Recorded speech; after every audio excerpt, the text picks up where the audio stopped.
Paper झालेला आपला 3 मेला. त्या 3 मेच्या एक्झाम मध्ये पेपर लीक झाला. त्यानंतर डबल रिनीट झाली. त्या रिनीटच्या एक्झाम मध्ये जी मी पेपर दिला त्यामध्ये मला 702 मार्क्स येत होते आणि नंतर जी OMR आली ती OMR पूर्ण चुकीची आहे माझी, कारण जी मी OMR फिल केलेली आहे ती माझी ओरिजिनल OMR नाहीये आणि मला जे मार्क्स आले ते फक्त 87 मार्क्स आहेत, जे मला 702 मार्क्स यायला हवे होते. कसं ओळखायचा की हा तुझा आहे म्हणून? आता ह्याच्यामध्ये आपल्याकडं एकदम करेक्ट प्रूफ नाहीये, कारण ते NTA ने खूप सफाईने काम केलेलं आहे. आपल्याकडे ही जे माझे सिग्नेचर वगैरे बाकीच्या साईडचं सगळं ठीक आहे आणि हे जे मधलं आहे फिलिंग केलेलं ते माझं नाहीये. हे माझेच नाही तर माझ्यासारखे अजून 50 ते 60 विद्यार्थी असे ज्यांच्यासोबत ही घटना झालेली.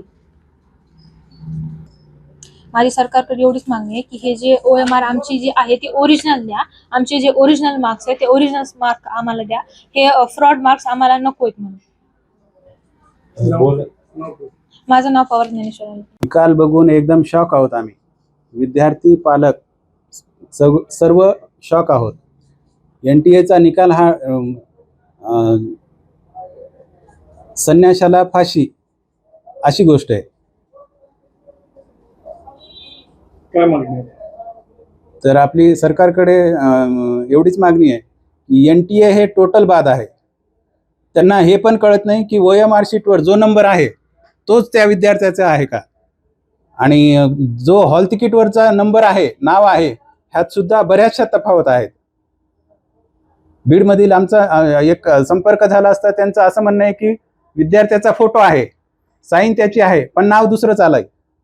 OMR शीट त्याचीच दिली, मार्क्स त्याचे आहेत, पण स्कोर कार्डला 95 मार्क आले. 522 पैकी 95 मार्क. मग हे काय डोळे झाकून NTA मार्क्स टाकते का?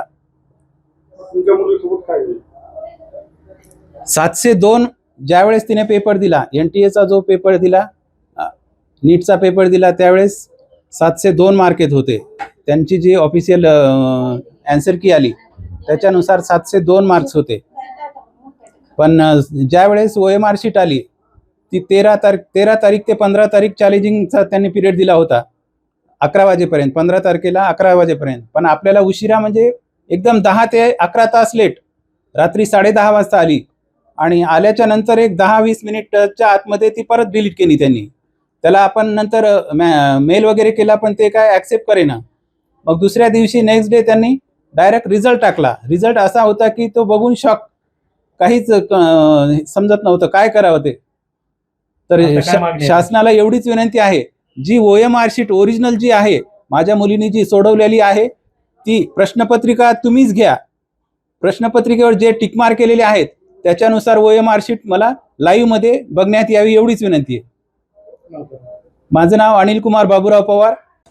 साप वेगळी आहे सर, कारण तिने जे गोल केलेले आहे तिच्या लक्षात पूर्ण होतं. ज्या दिवशी तिने क्वेश्चन पेपर देऊन आली त्याच दिवशी आम्ही पेपर पाहिला तर तिने व्यवस्थित खून केलेली होती. क्वेश्चन पेपरमध्ये तिने टिक करून आणली आणि परत घरी आल्याच्या नंतर 2-3 दिवसानंतर आम्हाला NTA ची आन्सर की भेटली. त्यानुसार आम्ही क्वेश्चन पेपर चेक केला तर तिला त्यामध्ये 702 मार्क येत होते.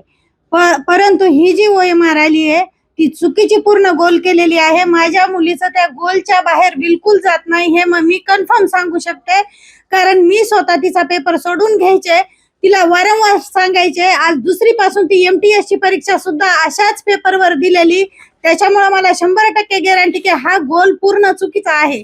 नाव तिचं आहे, साईन तिची आहे, डेट त्याची आहे, सगळ्या गोष्टी, टाइम सुद्धा तिने लिहिलेला सेम आहे, काहीच बदल नाही. फक्त आमचं म्हणणं आहे, तुम्ही म्हणताल की हे कसं शक्य आहे, पण शक्य आहे का नाही ते आम्ही दाखवून देऊ, कारण हे गोल तिच्या हातचं नाही. तिने 250 ते 300 पेपर सोडवलेले आहेत घरी बसून, त्यामुळे तिचं गोल आणि ह्या गोल मध्ये भरपूर तफावत आहे. माझी एवढीच मागणी, तिने केलेली जी OMR सोडवलेली आहे ती आम्हाला लाईव्ह मध्ये दाखवावी. मीरा अनिल कुमार पवार.